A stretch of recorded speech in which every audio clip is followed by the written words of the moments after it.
bienvenue sur ma chaîne. Je voulais vous présenter un petit couteau que j'ai trouvé dans une boutique. C'est une marque que je connaissais depuis un moment, que je voyais régulièrement, Old Beer. Vraiment une marque qui pour moi sentait l'Amérique, avait le goût de l'Amérique, et en fait ça a le goût, l'arrière-goût italien, puisque c'est un couteau italien. Alors, il existe plusieurs tailles, je vous le montre derrière. Il existe le modèle S que j'ai pris 17 cm, le M, le L et le XL. J'ai toujours trouvé qu'ils avaient un look terrible ces couteaux. Regardez, je vous le montre de plus près. Ici, une lame en acier 420, donc inox. Ici, la virole avec le système ici de verrouillage. Hop, vous voyez que simplement une bague ici rotative et le manche. Ici, je crois que c'est du noyer, si je dis pas de bêtises, avec une espèce d'huile qui lui donne un peu cet aspect chaîne. Alors je trouve qu'il a un look super, vraiment comme je vous le disais, pour moi il sentait l'Amérique. C'était vraiment, quand je le voyais de temps en temps et tout, je me disais, ouais, ça c'est vraiment l'objet qu'on doit se transmettre de père en fils. Tiens, quand j'étais petit au Michigan, mon père m'emmenait pêcher avec ce couteau, maintenant il est à toi. Et en fait non, c'était au lac de Com. Alors ce que je trouve pas mal niveau packaging, bah voilà, c'est hyper simple. Hop, il y a une petite notice avec, que je trouve sympa pour plusieurs choses. C'est que voilà, même quand on achète un truc, alors pas cher entre guillemets, justement. Je vous le comparerai quand je serai rentré à la case avec un Opinel. Ça doit être de l'ordre de l'Opinel numéro 7 ou 8. Par contre là on est sur un couteau quand même qui vaut entre 16 et 20 euros je crois. Donc c'est pas franchement donné pour ce que c'est finalement, puisque un Opinel va coûter moitié prix. Donc pour ça on a une petite notice qui est sympa.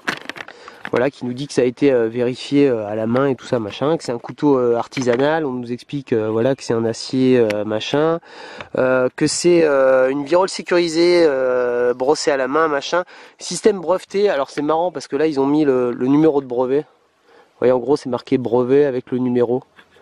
Bon, ça c'est pas génial, mais enfin bon. Voilà, et de l'autre côté une petite histoire assez sympa, hein, voilà. Il est possible que les créatures méchantes ne le restent pas pour toujours. Il était une fois un jour de pluie. Voilà, bah, ça, je trouve ça assez rigolo. Donc ça fait partie aussi du charme du truc, parce que voilà, on achète un peu une histoire. Maintenant, ça va vraiment être un couteau à usage voilà, alimentaire, pique-nique, casse-croûte, pas plus, même pas pour le bois, parce qu'on va être sur quelque chose qui sera vraiment trop léger. Alors ça, regardez, je trouve ça hyper joli, la combinaison entre le bois ici et le laiton. Au niveau du tranchant, on n'est pas sur un tranchant qui est super. Honnêtement, alors ça accroche, hein, ça tient, mais je vous dis, pour de l'alimentaire c'est très bien. Pour le bois c'est vraiment hyper limité, d'autant plus qu'à mon avis ça risquerait de sauter. Donc vous voyez ici, size 1925. Managio, donc voilà, Italie, hein, Italie juste à côté. Voilà, après je trouve que c'est vraiment un beau couteau en termes de look, et je trouve que ça c'est original aussi, hein, cette petite partie. Voilà, on va pouvoir le manipuler, le fermer à la main, en tout cas d'une main, l'ouvrir à une main c'est un peu plus compliqué, mais on y arrive. Voilà. Vraiment voilà, réservé à ça. On va essayer un peu sur du bois, juste pour vous montrer un peu ce que ça pourrait donner. Mais on est vraiment limité, même sur un tout petit bout de bois. Voilà. Ça accroche, hein. Je vais réussir à couper. Je vais avoir une prise en main assez bonne. Bon allez, franchement ça va. Ça va.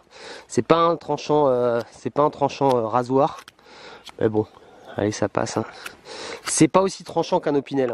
C'est marrant parce qu'on est quand même sur une émouture plate, mais on n'est vraiment pas sur le même mordant.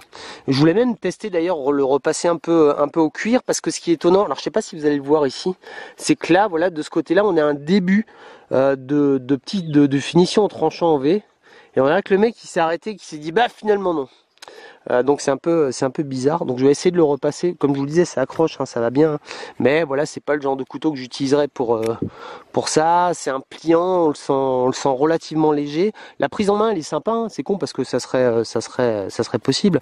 Alors voilà, pour des petites choses comme ça, on se fait juste un petit piquet, un petit truc. Voilà, ça va bien quoi.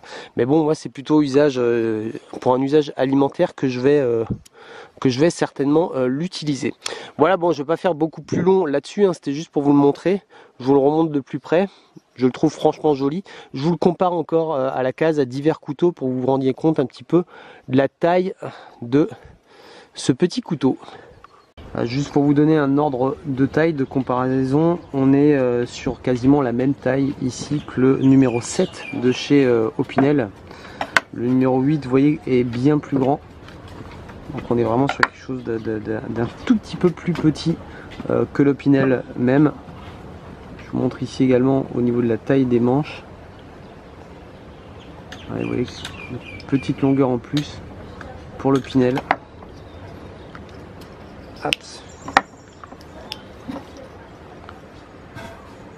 Voilà, une fois fermé, l'encombrement par contre est quasi similaire.